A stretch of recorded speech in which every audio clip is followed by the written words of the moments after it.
राबणारा म्हणतो माझा, श्रमणारा म्हणतो माझा,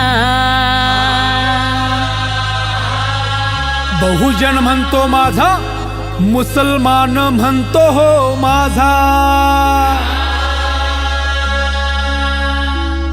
दलित म्हणतो माझा, माता माऊली म्हणते माझा, अहो भटका म्हणतो माझा, आदिवासी म्हणतो हो माझा, असा होऊन गेला राजा, असा होऊन गेला राजा, कोल्हापूरचा राजा, कोल्हापूरचा शाहू महाराजा, कोल्हापूरचा राजा, कोल्हापूरचा शाहू महाराजा.